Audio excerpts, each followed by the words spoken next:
아버지께 참되게 예배하는 자들은 영과 진리로 예배할 때가 오나니 곧 이때라. 아버지께서는 자기에게 이렇게 예배하는 자들을 찾으시느니라.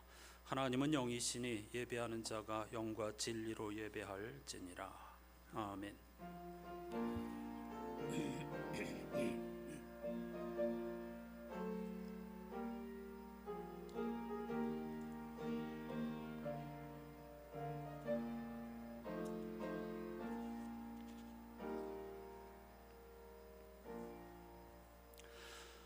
전능하신 하나님, 6월의 마지막 주일, 새로운 한 주간을 희망 가운데 여는 복된 주일, 하나님을 예배하는 자리에 우리를 불러주시니 진심으로 감사드립니다. 오늘도 변함없이 우리가 하나님을 예배하는 것은 천지의 창조주이시며 역사의 주인이신 하나님께 피하는 것만이 우리에게 진정한 구원임을 고백하기 때문입니다. 하나님께만 충만한 기쁨이 있고 영원한 즐거움이 있음을 알기 때문입니다. 오늘 모든 피조물의 탄식과 함께 예배하면서 전쟁의 종식과 평화 세상, 하나님의 정의와 공평이 강물처럼 흐르는 세상을 내다보고 꿈꾸는 거룩한 예배를 통하여 세상이 죽음의 질주를 멈추고 하나님의 충만한 평화가 임재하는 거룩한 날이 되게 해 주시옵소서. 예수 그리스도의 이름으로 간절히 기원하옵나이다. 아멘.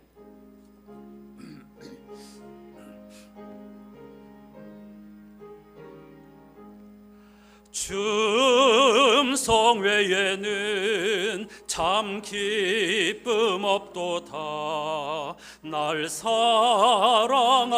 주 늘 계시옵소서. 기쁘고 기쁘도다. 항상 기쁘도다. 나 주께 왔사오니 복 주옵소서. 나 주께 왔으니 복 주시옵소서. 주 함께 계시면 큰 시험이겠네. 기쁘고 기쁘도다. 항상 기쁘도다. 나 주께 왔사오니 복 주옵소서. 주 떠나가시면 내 생명 헛되네. 기쁘나 슬플 때 늘 계시옵소서. 기쁘고 기쁘도다. 항상 기쁘도다. 나 주께 왔사오니 복 주옵소서.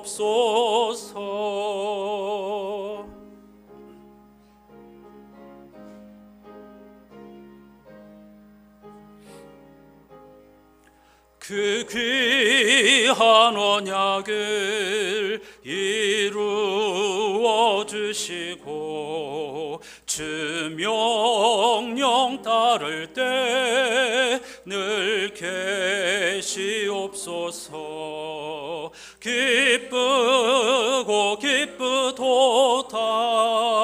항상 기쁘도다. 나 주께 왔사오니 복 주옵소서.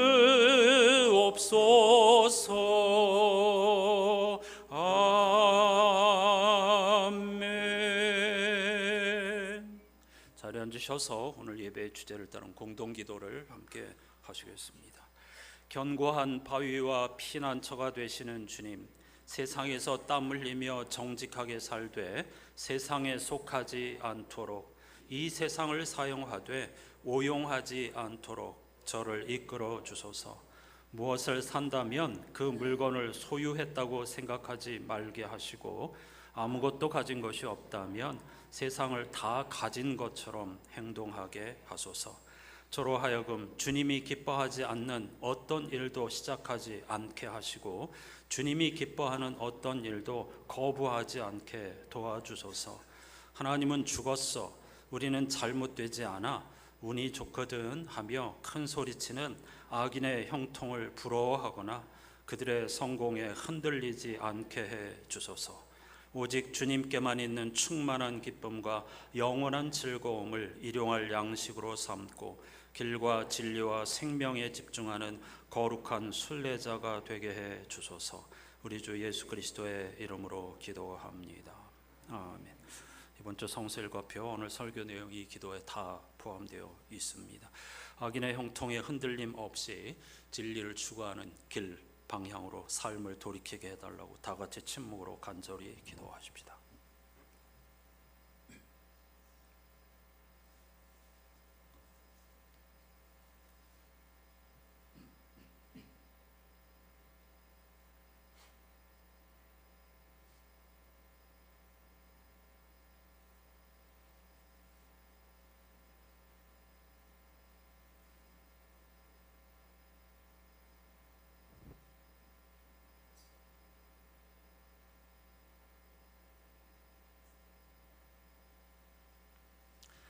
무엇보다도 진실한 마음을 사랑하시는 하나님께서 들려주시는 말씀이 여기에 있습니다.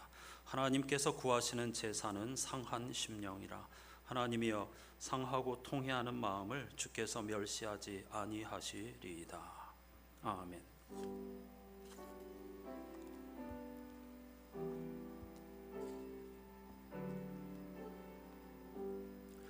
그리스도인들이 믿는 도리를 사도신경으로 힘차게 고백하십시다. 나는 전능하신 아버지 하나님 천지의 창조주를 믿습니다. 나는 그의 유일하신 아들 우리 주 예수 그리스도를 믿습니다.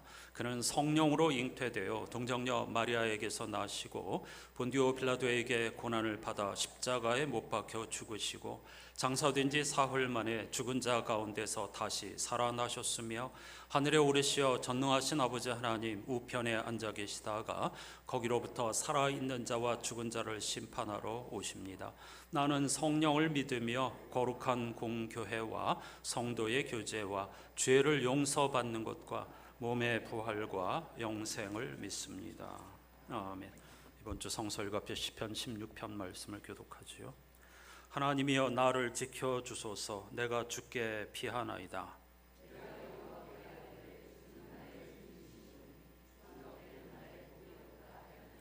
땅에 있는 성도들은 존귀한 자들이니 나의 모든 즐거움이 그들에게 있도다.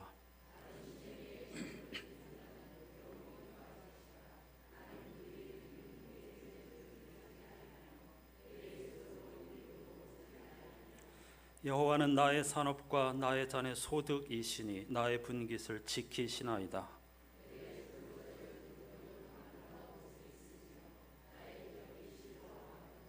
나를 훈계하신 여호와를 송축할지라. 밤마다 내 양심이 나를 교훈하도다.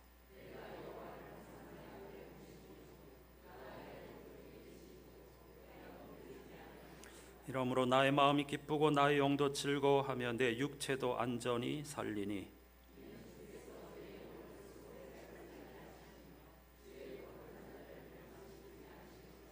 함께합니다. 주께서 생명의 길을 내게 보이시리니 주의 앞에는 충만한 기쁨이 있고 주의 오른쪽에는 영원한 즐거움이 있나이다. 아멘. 여기에 곡을 붙인 찬송 함께하십시다.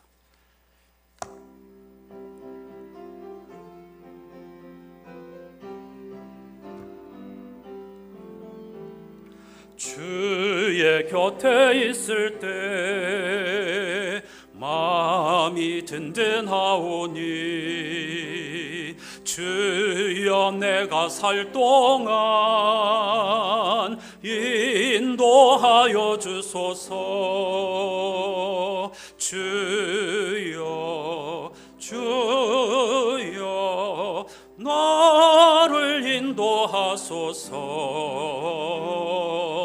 바른 세상 살 동안 주여 인도하소서. 피난처인 예수여 세상 물결 험할 때 크신 은혜 베푸사 나를 숨겨주소서. 주여 주여 나를 인도하소서. 빠른 세상 살 동안 주여 인도하소서.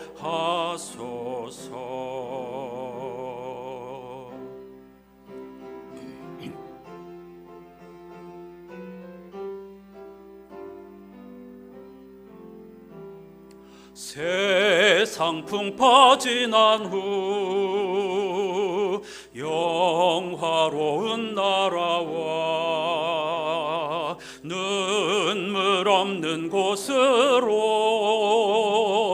들어가게 하소서. 주여 주여 나를 인도하소서. 빠른 세상 살 동안 주여 인도하소서.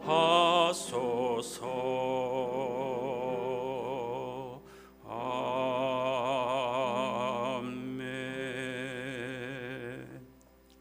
모두 자리에서 일어나셔서 오늘 우리에게 주시는 하나님의 말씀을 경청하겠습니다.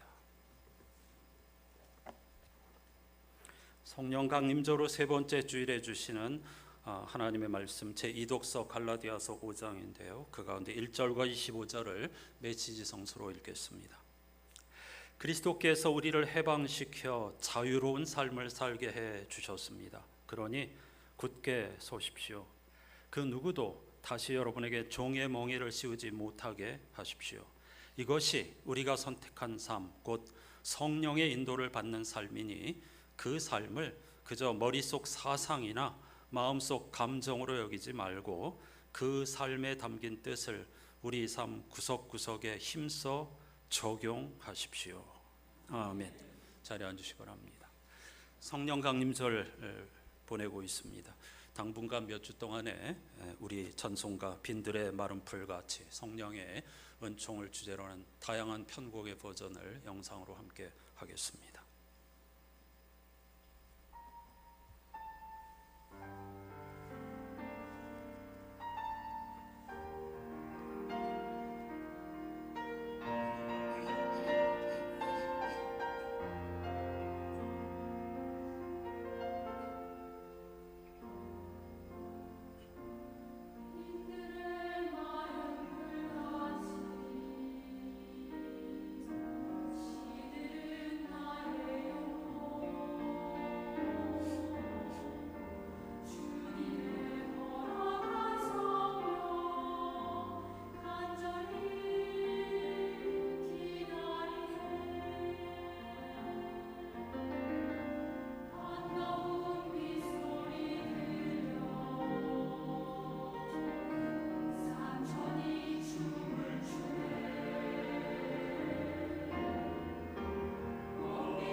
찬양 가사가 저와 여러분의 기도가 될 수 있기를 주님의 이름으로 축복합니다.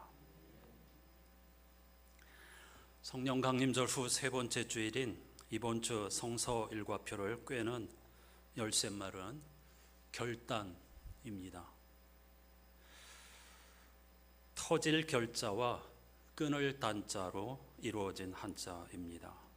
풀어보면 결단이란 제방이 무너져서 넘쳐 흐르는 물을 끊어내는 행위를 의미하죠. 결단이란 단어가 품고 있는 단호함과 긴박감이 느껴지시나요? 당장 결단하고 행동하지 않으면 물바다를 피할 수 없다는 경고입니다. 물론 홍수 이야기가 아닙니다. 지금 여기에 있는 하나님 나라의 가치를 향해 삶의 방향을 돌이키는 신앙적 결단을 요구하는 말씀들이죠. 복음서 본문부터 하나씩 살펴보겠습니다. 누가복음 9장은 예수께서 갈릴리에서부터 예루살렘으로 올라가는 중에 벌어진 어떤 이야기를 전하고 있습니다. 북쪽 갈릴리에서 남쪽 예루살렘으로 올라가려면 사마리아를 반드시 통과해야만 했습니다. 제자들이 먼저 사마리아 지역에 들어가서 예수께서 머물 곳을 찾아보았지만 사마리아 사람들은 예수님 일행을 거부하였습니다. 역사적인 이유로 당시 사마리아 사람들과 유대 지역 사람들의 사이가 좋지 않았기 때문이지요. 기분이 상한 제자들이 엘리야 시대의 갈멜산 사건을 떠올리면서 주님, 우리가 불을 명하여 하늘로부터 내려 저들을 없애버리기를 원하십니까? 그렇게 해도 되겠습니까? 벼락 맞아 마땅한 놈들이니까요. 이렇게 말한 겁니다. 그러자 예수께서는 제자들을 꾸짖고 다른 마을로 가셨다고 합니다. 사마리아 사람들의 잘못이 그리 큰 것도 아니고 역사적인 이유가 있으니까요. 설사 그들에게 잘못이 있더라도 그런 일로 하늘의 불 운운하는 제자들의 태도가 하나님 나라의 가치에 어울리지 않았기 때문이지요. 그렇게 다른 길로 예루살렘을 향하여 가는데 어떤 사람이 주님 앞에 나와서 나는 선생님이 가시는 곳이면 어디든지 따라가겠습니다라고 자랑스럽게 말했습니다. 이런 비슷한 말은 제자들과 무리들의 입에서도 종종 나왔었지요. 말은 그럴듯하게 할 수 있지만 실제로 실천하기는 쉽지 않습니다. 이 사람의 말은 일종의 허언인 셈입니다. 마치 베드로가 나는 절대로 주님을 배반하지 않겠습니다 라고 호언장담한 것과 마찬가지죠. 예수께서는 여우도 굴이 있고 하늘을 나는 새도 보금자리가 있지만 인자 하나님의 아들은 머리 둘 곳이 없다라고 말씀하시고 그를 돌려보내셨습니다. 진정으로 예수를 따를 준비가 되어 있지 않기 때문이지요. 이번에는 예수께서 어떤 사람에게 먼저 나를 따라오너라 라고 하셨습니다. 예수를 따른다는 말은 예수의 제자가 된다는 뜻이죠.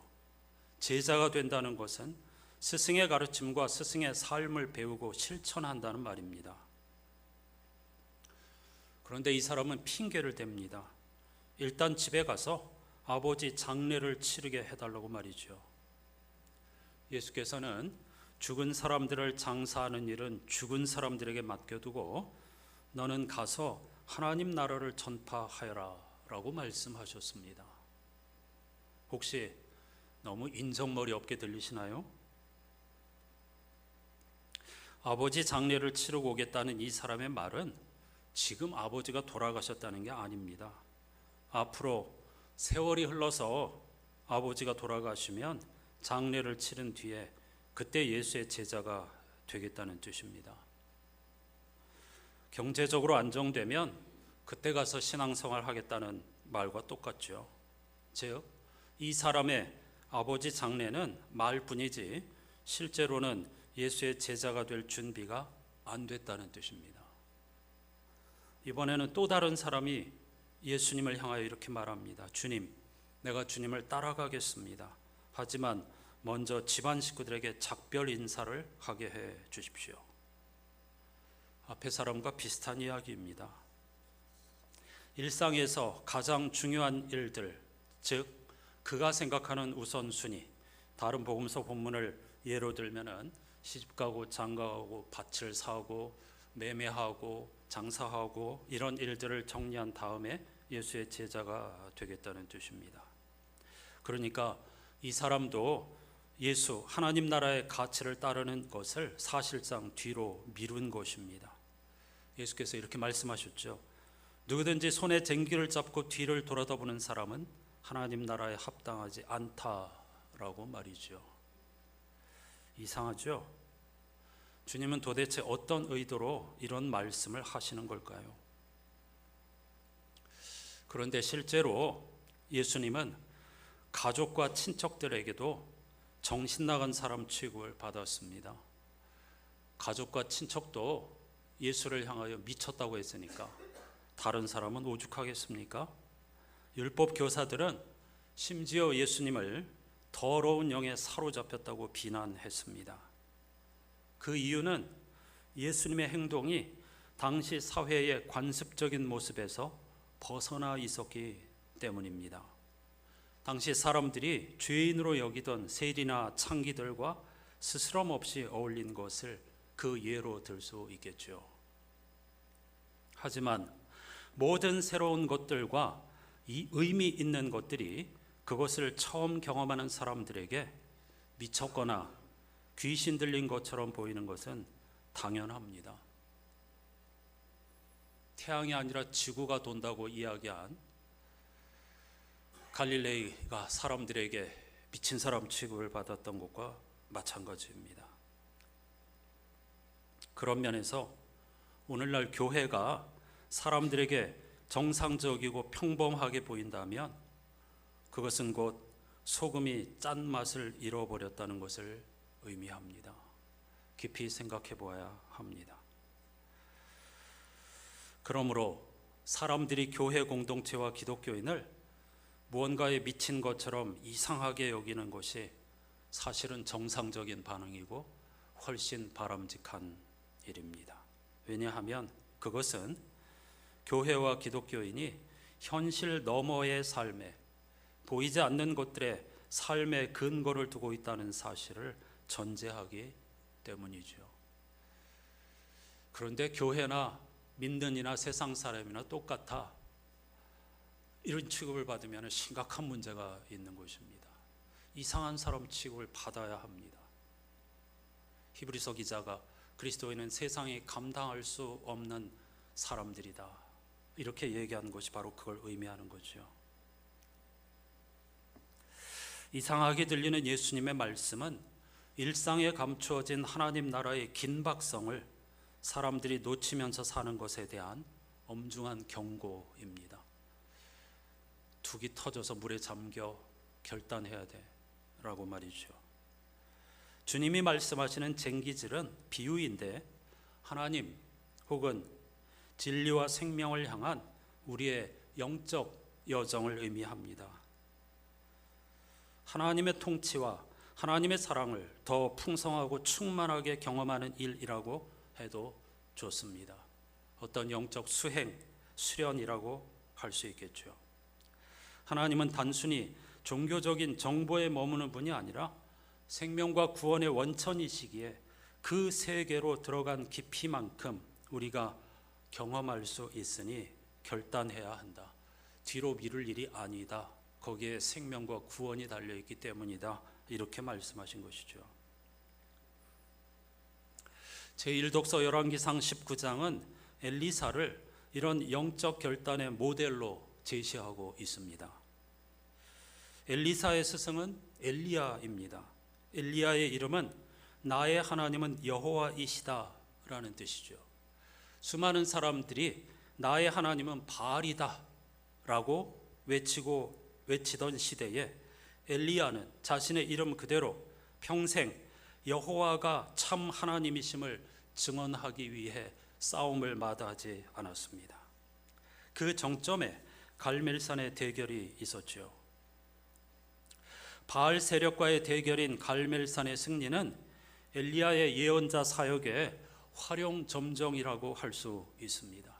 가장 충만한 순간, 모든 그의 사역의 어떤 결집체라고도 할 수 있습니다. 그런데 아이러니하게도 이 갈멜산에서의 유명하고도 위대한 승리는 엘리야는 이 위대한 승리, 결정적 승리 후에 크게 흔들렸습니다.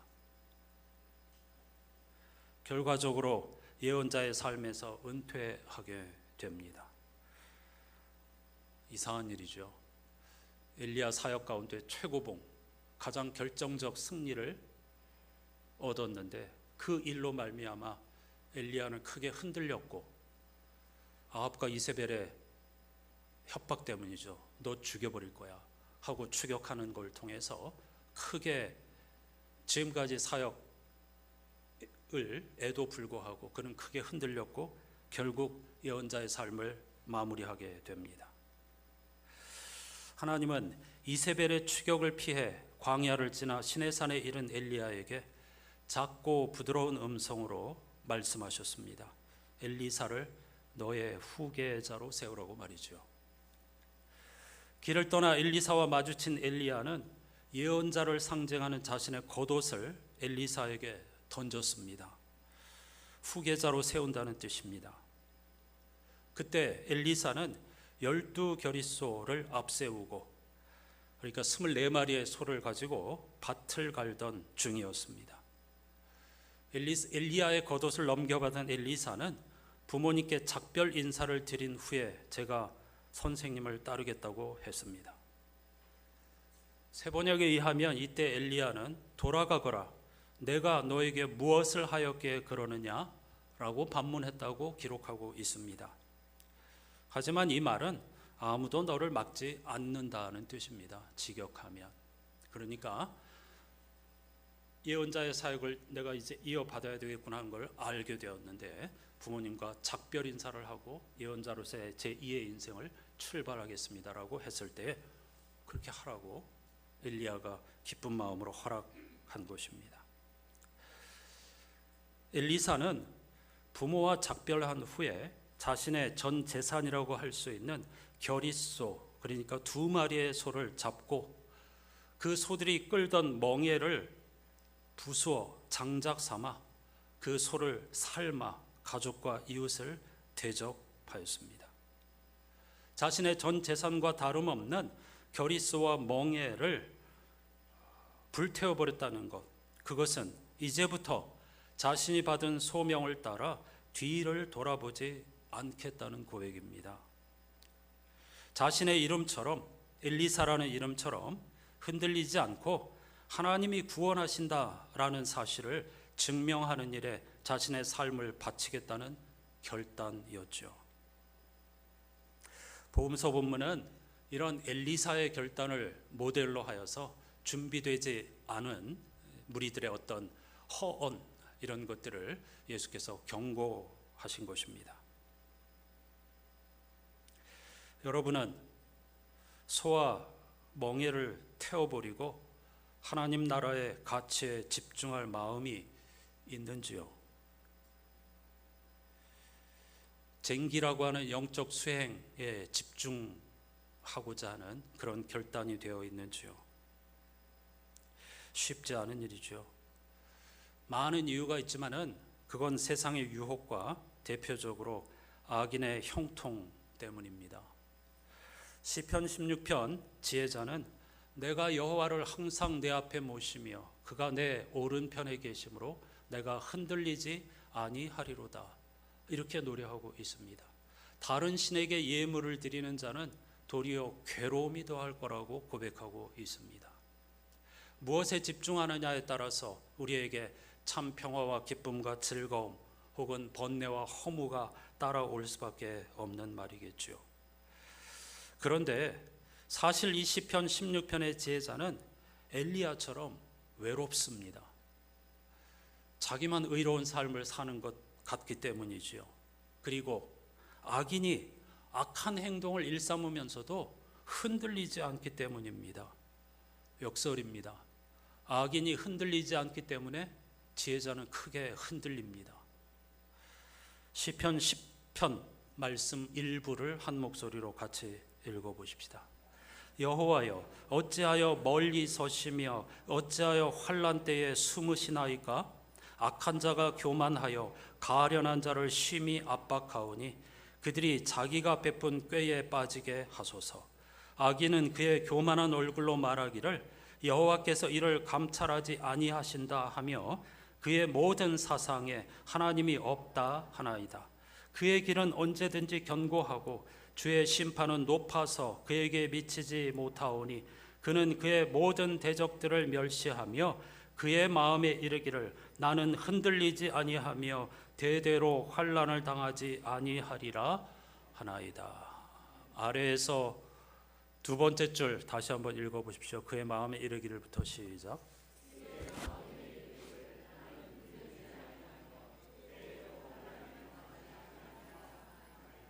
여기서 나는 누굽니까? 악인. 악인의 흔들리지 않음이 지혜자를 크게 흔들리게 했습니다. 오늘날 우리도 마찬가지죠. 그러나 그럼에도 불구하고 그는 흔들리지 않겠다고 하나님께 다짐하고 기도하고 도움을 요청합니다. 흔들린다라고 하는 히브리어는 탈선 혹은 부패를 의미합니다. 관역을 벗어난 거죠. 그걸 성서에서는 죄라고 합니다. 그러면 부패합니다. 썩습니다. 죽음이 찾아올 수밖에 없습니다. 그래서 시편 15편의 지혜자는 이렇게 고백합니다. 같이 읽어보십시다. 여호와여, 주의 장막에 머물 자 누구오니까?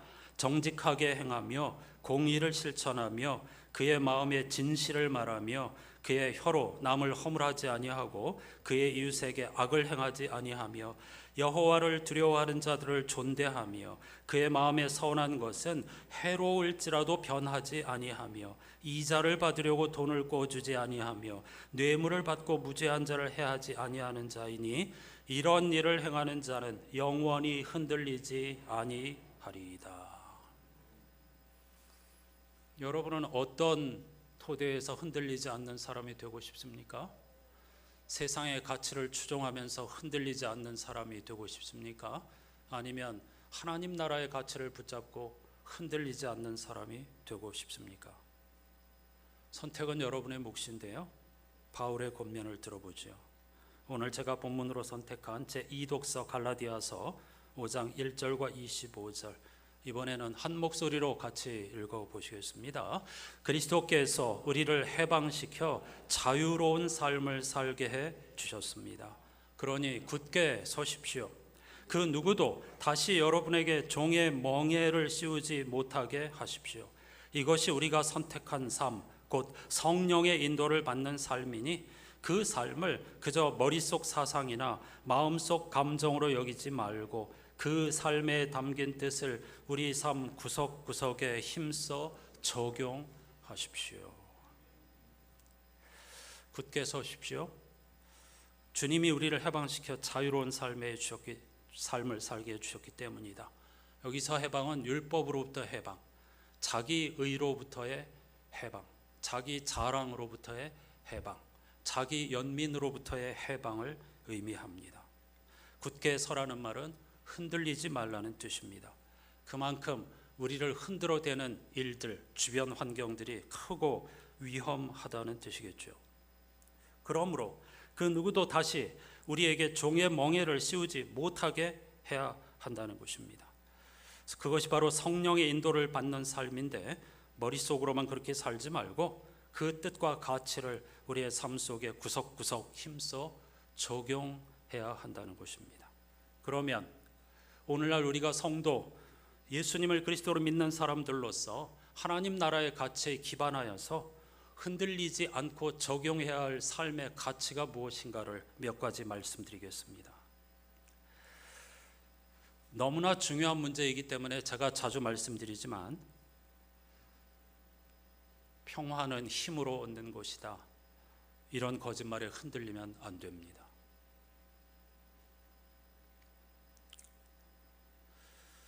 미국이 이란 핵시설을 폭격했죠. 폭탄 투하로 얻어지는 평화는 없습니다.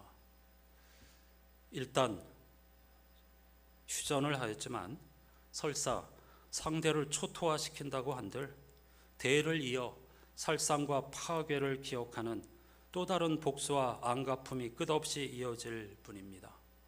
그것을 오늘날의 팔레스타인 땅이 우리들에게 강력하게 증언하고 있습니다. 미국 시간으로 그 작전을 수행한 지난 21일 밤 10시 힘에 의한 통치를 신처럼 여기는 트럼프가 국민을 향하여서 4분간의 연설을 했습니다. 이란 핵시설을 정확하게 타격하였고 완벽하게 제거하였다. 그런 내용이었죠. 우리 뉴스에는 그런 짤막한 핵심적인 사실만 보도하였지만은 그 4분간의 연설 말미에 트럼프는 뭐라고 했는지 아십니까? 우리는 하나님을 사랑합니다. 하나님, 중동의 중동을 축복하소서. 하나님, 이스라엘을 축복하소서. 하나님, 미국을 축복하소서. 이 문장으로 4분간의 연설을 마쳤습니다. 방금 뭐 했습니까? 폭탄, 엄청난 양의 폭탄으로 어떤 한 국가의 시설, 물론 핵 무기에 관한 건 논외로 치고요. 지금 제가 말씀드리는 건 그게 아니니까요. 엄청난 살상 무기를 통해서 폭탄을 쏟아붓고 나서 우리는 주님을 사랑합니다. 하나님, 미국을 축복해 주십시오. 중동에 복을 주십시오. 무슨 말입니까 도대체? 그의 하나님은 성서의 하나님이 아닙니다. 이번 폭격에만 30조 원이 쓰였습니다. 한국의 한 해 국방 예산이 65조 원이니까 거의 우리나라가 사용하는 한 해 국방 예산의 절반을 몇 시간, 몇 순간 만에 다 쏟아부은 것입니다. 물론 방산업체는 좋아하겠죠. 이런 무기를 사용해야 또 팔아먹을 수 있으니까요. 마음 아픈 것은 우리나라는 현재 방산 무기 수출 세계 8위입니다. 2030년까지 5위를 목표로 한답니다. 누군가는 이걸 통해서 막대한 부를 축적할 수 있겠죠.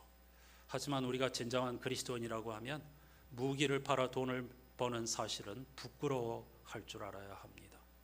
칼과 창을 낫과 보습으로 바꾸시는 하나님을 우리는 갈망해야 하는 것이죠. 여러분, 다윗이 성전 건축을 하지 못한 이유가 뭡니까? 하나님께서 다윗에게 그가 하나님의 집을 지어드리고 싶다고 하자 너는 평생 전쟁하면서 손에 너무나 많은 피를 묻혔기 때문에 안 된다고 했습니다. 왜냐하면 하나님은 평화의 하나님이신데 평화를 상징하는 하나님의 집을 피가 잔뜩 묻은 손으로 지어서는 안 된다는 것입니다. 어떤 이유로도 전쟁은 정당화될 수 없습니다. 하나님은 전쟁의 신이 아닌 평화의 하나님입니다. 십자군 전쟁이나 중동 전쟁을 거룩한 전쟁, 신의 전쟁이라고 명하고 트럼프처럼 엉뚱하게도 폭탄을 쏟아붓고 하나님이여 축복하소서라고 이야기하는 것은 하나님을 모욕하는 행위이며 아프시게 하는 것이고 슬프시게 하는 행위입니다. 여러분, 휴전선 접경에 이루어진 변화를 생각해 보십시오. 새로운 정부가 시작한 지 한 주 만에 휴전선에 평화가 찾아왔습니다. 밤새 잠 못 이루고 짐승들은 출산을 하지 못하고 사람들은 정신 안정제를 먹으면서 잠 못 이루던 수년 동안 고통을 받던 접경 지역의 사람들이 단 일주일 만에 평화를 되찾았습니다. 짐승들도 새끼를 건강하게 잘 낳고 있다고 합니다. 그런데요, 얼마 썼습니까? 돈 한 푼도 쓰지 않았습니다. 이게 하나님의 평화이고 지혜입니다. 사랑하는 여러분, 결코 흔들리지 마십시다.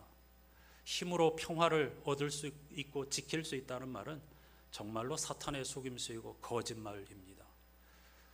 평화의 하나님을 따르는 우리들은 평화 세상을 위해서 힘쓰고 애쓰고 수고하는 일에 최선을 다해야 하겠습니다.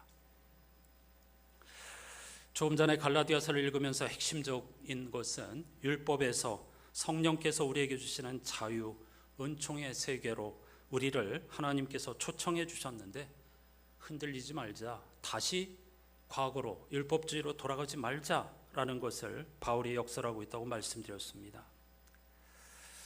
지난 9일 월요일에 수정로 교회에서 목회자 희망 만들기 세미나가 있었답니다. 만일 우리 교단에서 열린 세미나라면 제가 소식을 들었을 것인데 다른 교단이라 미처 알지 못했었습니다. 알았다면 달려갔을 것인데 이 목회자 희망 만들기 세미나에 몇 분의 강사가 이 교회 한국 교회 원로들이 와서 주제에 따라서 말씀을 전했는데 그 중에 우리가 배움주일에도 함께했던 이재철 목사님, 100주년 기념교 은퇴 목사이시고 올해 76세이신 한국교회 원로입니다. 그분이 한국교회는 왜 쇠퇴하는가 이런 주제로 말씀을 전했습니다. 나중에 알고 제가 그 영상을 보았습니다. 목회자를 대상으로 하는 세미나였는데요. 핵심은 오늘날 한국교회가 쇠퇴하는 이유는 목회자가 소명의식이 없기 때문이다. 거칠게 얘기하면 밥벌이로 생각하기 때문이다. 그래서 대형교회에서 오라고 하면 자신이 목회하던 교회 그냥 내팽개치고 가고, 좋은 조건이 있다고 하면 얼마든지 가고, 복음이 아니라 자기 자녀들 잘 교육시킬 수 있는 그런 환경이라면 미련 없이 옮기고, 이런 모습들을 예로 들었는데 무척 마음 아프고 부끄러웠습니다. 그러면서 한국교회가 쇠퇴하는 중요한 이유를 오늘날 교회 학교가 다 사라지고 있고 젊은이들이 썰물처럼 다 빠져나가버린 이유를 도무지 이 시대의 변화를 따라잡지 못하고 복음에 집중하지 못하는 목회자들의 이 어리석음과 무지 때문이라고 하였습니다. 예를 든 게 있는데요. 대한민국 모든 교회, 교단을 초월하여서 모든 개신교회의 주보는 똑같다는 겁니다. 제가 속으로 항의했죠. 우리는 아닌데. 그분이 말씀하시는 건 다 첫 번째 표지에 원로 목사 아무개, 담임 목사 아무개, 장로 아무개 아무개, 봉사자 아무개 아무개 이런 이름이 써 있고, 뒷부분에는 11조 헌금 명단, 감사 헌금 명단 이런 것들이 똑같이 다 기록이 되어 있다는 것입니다. 오늘날의 젊은이들이 그런 모습, 위계적이고 남성 중심적이고 그리고 근본주의적인 이러한 모습들을 아직도 탈피하지 못하고 있는 교회에 누가 들어와서 신앙생활을 하고 싶은 마음이 있겠느냐라고 말씀하셨습니다. 제가 그 자리에 있었다면 손들고 그런 교회가 여기도 있습니다 라고 말하고 싶었습니다. 제가 14년 전에 우리 교회 부임했을 때에 우리 교회 주보도 다르지 않았습니다. 그러나 여러분들에게 하나님이 아시면 충분합니다. 처음부터 이걸 강조하였고 그걸 연습하고 훈련하자고 말씀드려서 다음 해부터 주보에서 제 이름은 물론 봉사자들의 명단을 지웠고 헌금자 명단을 싫지 않는 것은 꽤 오랜 시간이 걸렸습니다.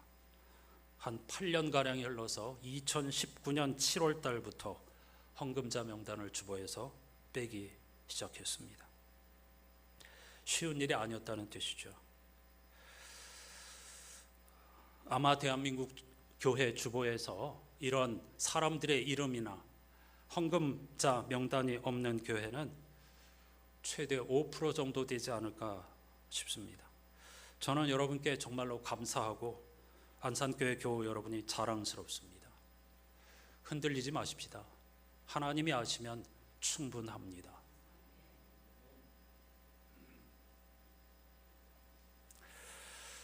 송민원 목사 복음서 본문을 이렇게 재해석하고 있습니다. 제가 무리들의 질문을 읽을 테니까 여러분들이 예수님의 답변을 천천히 읽어보십시오. 여기는 제가 읽습니다. 예수님, 생명으로 가는 길과 멸망으로 가는 길을 어떻게 구별할 수 있을까요? 튼튼하고 안전한 길을 고르면 될까요? 우리 선조들이 대대로 갔던 길을 뒤따르면 될까요?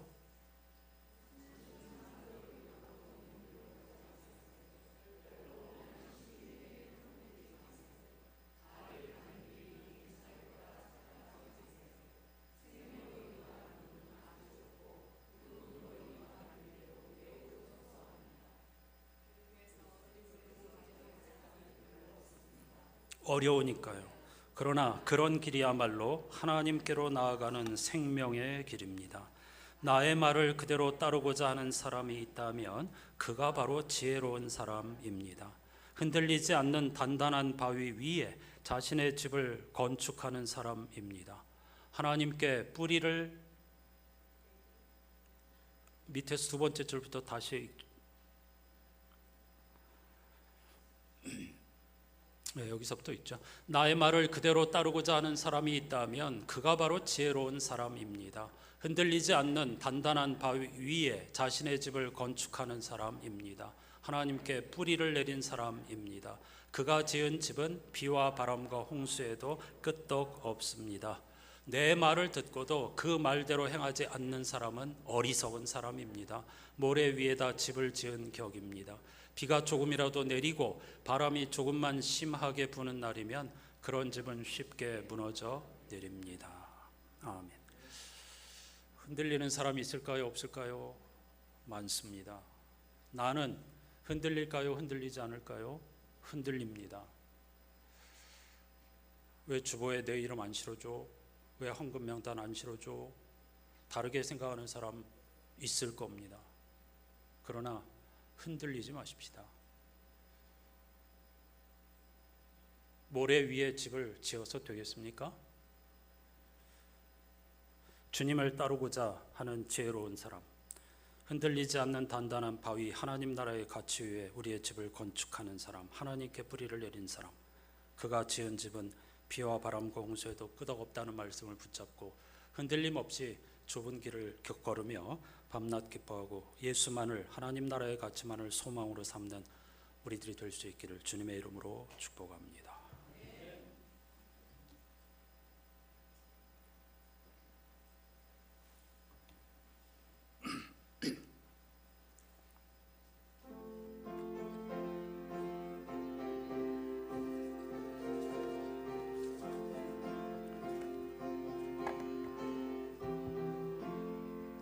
이 몸의 소망 무언가 우리 주 예수뿐일세. 우리 주 예수밖에는 믿으리 아주 없도다. 주 나의 반석이시니 그 위에 내가 서리라. 그 위에 내가 서리라. 무섭게 바람 부는 밤 물결이 높이 설렐 때 우리 주 크신 은혜에 소망에 닻을 주리라. 주 나의 반석이시니 그 위에 내가 서리라. 그 위에 내가 서리라. 세상에 믿던 모든 것 끊어질 그날 되어도 구주의 언약 미사와 내 소망 더욱 크리라. 주 나의 반석이시니 그 위에 내가 서리라. 그 위에 내가 서리라.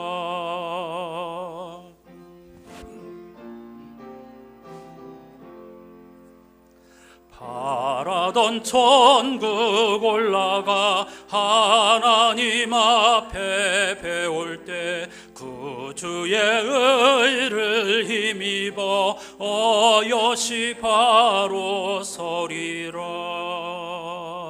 주 나의 반석이시니 그 위에 내가 서리라. 그 위에 내가 서리라.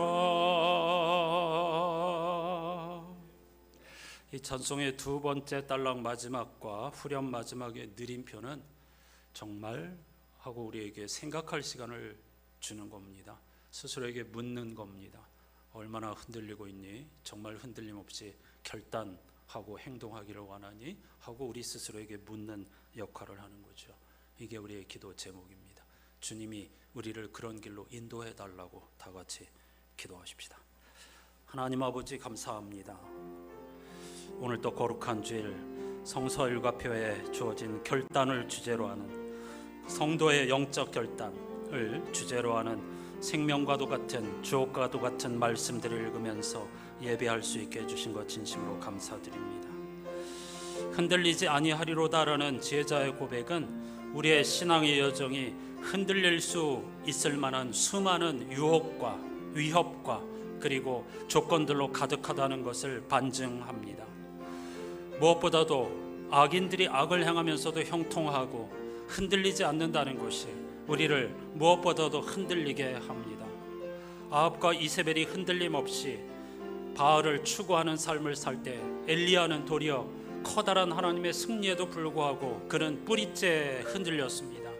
반면 엘리사는 그에게 주어진 사명을, 하나님이 진정한 구원자이시고 엘리야가 흔들렸지만 나는 하나님이 우리를 구원해 주신다고 하는 사실에 삶을 걸겠다고 하는 결단을 흔들리지 않을 것임을 보이는 상징적인 의미로 자신의 전 재산을 불태워 버렸습니다. 제자들을 향하여, 우리를 향하여 주님은 나를 따를 준비가 되어 있느냐고 물으십니다. 핑계하지 않고 정말로 하나님의 도우심과 자비와 긍휼을 힘입어 하나님 나라의 가치를 향하여 삶의 방향을 돌이키고 그 긴박성을 깨닫고 정말로 진정한 즐거움과 기쁨을 우리에게 약속하고 보증하는 성령의 인도를 따라서 하나님 나라의 가치를 추구하는 삶을 살아가는 거룩한 무리들이 될 수 있도록 인도해 주시옵소서.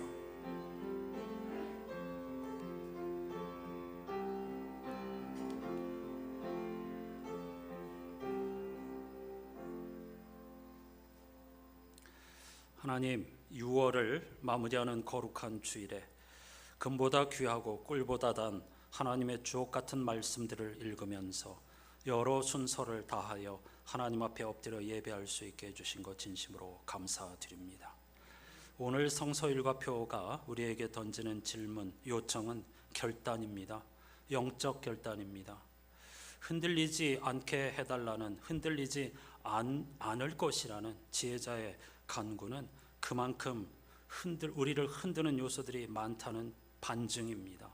그러므로 우리는 하나님께서 우리를 견고하게 붙잡아 주시기를 믿음의 창시자요 완성자이신 예수 그리스도만을 바라보면서 주님이 아시면 족하리라는 그러한 명제를 훈련하면서 열심히 이 길을 달려가야 할 줄로 믿습니다. 무엇보다도 우리를 흔드는 것은 악인들이 흔들리지 않기 때문입니다. 결국 엘리야도 하나님께로부터 얻은 위대한 승리에도 불구하고 바알 추종자들이 흔들림 없이 자신을 죽이려고 하자 크게 흔들리고 말았습니다. 반면 엘리야의 뒤를 이어 예언자의 소명을 받은 엘리사는 자신의 이름 그대로 바알이 아닌 하나님께서 반드시 우리를 지켜주시고 성도들을 구원해 주시리라는 그런 소명을 다하기 위하여서 자신의 전 재산을 불태워버림으로써 자기의 결단을 증명하였습니다. 반면 큰 소리치며 예수를 부인하지 않겠다고 예수의 제자가 되겠다고 하던 이들은 미처 준비가 되지 못한 자들이었습니다. 오늘 우리는 과연 그 길을 따를 준비가 되어 있는지요? 결단하고 싶은 마음이 있고 행동하고 싶은 마음이 있는지 묻고 있습니다.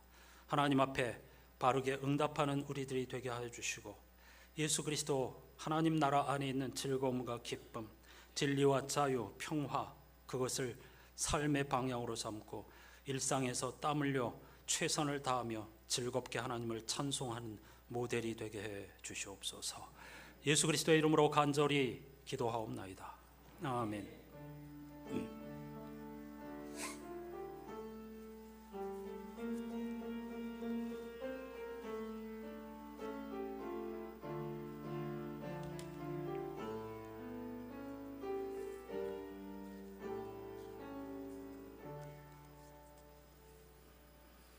이렇게 인사하십시다. 흔들리지 말고 주님을 따라갑시다.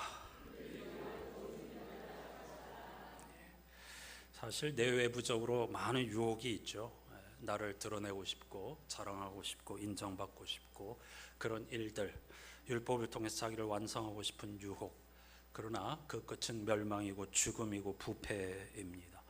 이번 주 성서 일과표에 포함된 주옥 같은 말씀들을 매일의 양식처럼 읽으시고 기도하시고 결단하고 적용하는 여러분들이 될 수 있기를 다시 한번 주님의 이름으로 축복합니다. 다음 주일 정기 재직회로 모이겠습니다. 7, 8월호 다락방을 받아가시고 영적 양식으로 활용하시기를 바랍니다. 다음 주일은 이삭주기 헌금주일입니다. 궁금하실까봐 말씀을 드리는 것이 좋을 것 같은데요. 기도 제목이기도 하고 원래 지난주일 기도 순서였던 민경호 장로님이 건강검진에서 조금 심장에 문제가 발견되어 가지고 혈관 확장 시술을 했습니다. 회복하는 과정이 좀 걸려 가지고 이번에는 못 내려오셨다는 말씀 드립니다. 기도해 주시고 양 장로님도 항암 하러 올라가셨다가 일단 미루고 다른 치료를 받고 오셨습니다. 곧 다시 가서 항암 치료를 해야 하는데 우리 장로님 잘 견뎌내고 마음의 평화를 빼앗기지 않도록 기도해 주시고 신중원 집사님도 좀 큰 교통사고가 있었는데 피해자였는데 많이 다치지 않고 퇴원해가지고 오늘 이렇게 주일 근무 아니라서 건강한 모습으로 같이 예배하게 된 것을 감사하게 생각합니다. 신 집사님의 회복을 위해서도 같이 기도해 주시면 감사하겠습니다. 다 같이 자리에서 일어나셔서 찬양하시고 축도하겠습니다.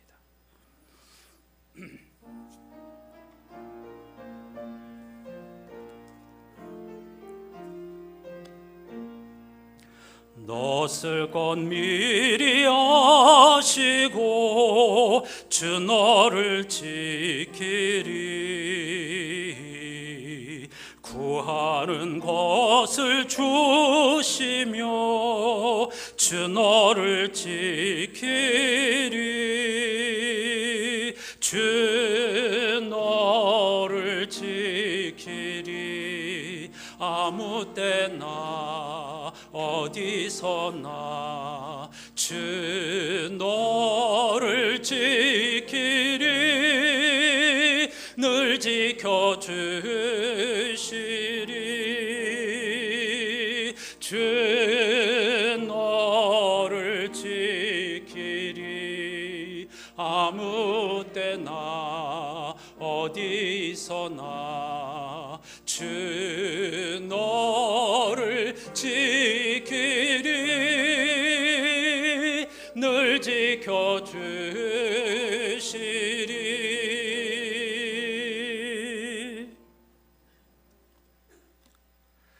그리스도께서 우리를 해방시켜 자유로운 삶을 살게 해 주셨습니다. 그러니 굳게 서서 흔들리지 마십시오.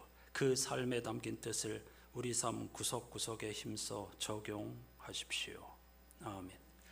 우리 구주 예수 그리스도의 은혜와 하나님 아버지의 사랑과 성령님의 말로 닿을 수 없는 탄식과 교제가 언제 어디서나 우리와 함께 하시며 우리를 놓지 않고 응원하시는 하나님 예수 그리스도 성령님의 은총을 힘입어 삼위일체 하나님께서 우리에게 주신 구원의 해방과 자유 이것을 빼앗기지 말고 자기 연민, 자기 완성, 자기 자랑의 유혹에 흔들림 없이 오직 하나님 나라의 가치를 향하여 우리 인생을 불태우기로 다짐하는 모든 예배자들의 삶의 자리에 항상 함께해 주시옵기를 간절히 축원하옵나이다. 아멘.